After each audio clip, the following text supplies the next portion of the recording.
ಎಲ್ಲ ಹಾಕಿ ತೋರಿಸ್ತಾ ಇದ್ದೀನಿ, ಕಾಯಿಸ್ತಾ ಇದ್ದೀನಿ ತುಪ್ಪ.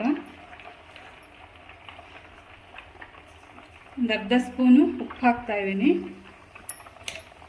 ಬೆಣ್ಣೆ ಕಾದಿದೆಯಾ ಇಲ್ಲ ಅಂತ ನೋಡ್ಕೊಳಕ್ಕೆ ಸ್ವಲ್ಪ ನೀರು ಹಾಕಿ ನೋಡಬೇಕು. ನೋಡಿ, ಇನ್ನೂ ಸ್ವಲ್ಪ ಕಾಯ್ಬೇಕಿದು.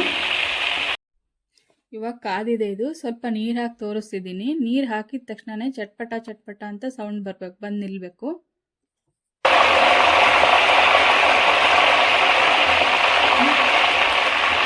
ವಿಳ್ಯದೆಲೆ ಹಾಕ್ತಾ ಇದ್ದೀನಿ. ಆಮೇಲೆ ಅರಿಶಿನ ಹಾಕ್ತಾ ಇದ್ದೀನಿ.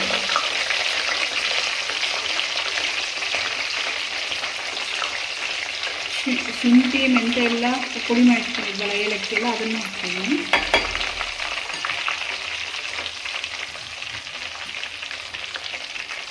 ಕೊನೆಯಲ್ಲಿ ಒಂದು ಅರ್ಧ ಸ್ಪೂನ್ ಅರಿಶಿನ ಹಾಕ್ತಾ ಇದ್ದೀನಿ.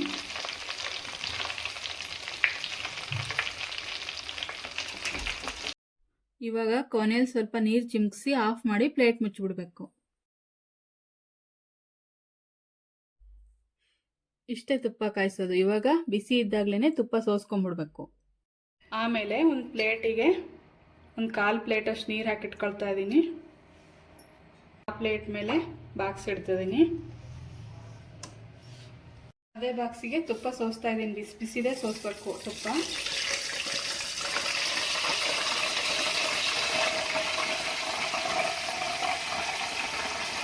ಬಿಸಿ ತುಪ್ಪ ಸೋಸ್ಬೇಕಾದ್ರೆ ದಯವಿಟ್ಟು ಸ್ಟೀಲ್ ಜಾಲರಿಯಲ್ಲಿ ಸೋಸ್ರಿ, ಪ್ಲಾಸ್ಟಿಕ್ ಜಾಲರಿಯಲ್ಲಿ ಸೋಸ್ಬೇಡ್ರಿ, ಎಲ್ಲ ಸುಟ್ಟೋಗ್ಬಿಡುತ್ತೆ. ಆಮೇಲೆ ತುಪ್ಪ ಸೋಸಾದ್ಮೇಲೆ ಈ ಬಾಕ್ಸಿಗೆ ಪ್ಲೇಟನ್ನು ಮುಚ್ತಾ ಇದ್ದೀನಿ. ಇಷ್ಟು ಓಪನ್ ಬಿಟ್ಟಿರ್ಬೇಕು, ಫುಲ್ ಮುಚ್ಚಬಾರ್ದು. ಇದನ್ನು 7-8 ಅವರ್ ಹಿಂಗೆ ಬಿಟ್ಟಿರಬೇಕು. ನೋಡಿ, ನಾನು ರಾತ್ರಿಯಿಂದ ಪ್ಲೇಟಲ್ಲಿ ಸ್ವಲ್ಪ ನೀರು ಹಾಕಿ ಇಟ್ಟಿದ್ದೀನಿ. ಇದರಿಂದ ತುಪ್ಪ ಈ ಥರ ಮರಳಾಗುತ್ತೆ, ಮತ್ತು ತುಪ್ಪ ಗಟ್ಟಿಯಾಗಲ್ಲ, ಇದೇ ಥರನೇ ಇರುತ್ತೆ. ನೋಡಿ ತುಪ್ಪ ಎಷ್ಟು ಚೆನ್ನಾಗಿ ಬಂದಿದೆ ಅಂತ. ನೀವು ಮನೇಲಿ ಒಂದ್ಸಲ ಟ್ರೈ ಮಾಡಿ ನೋಡಿ.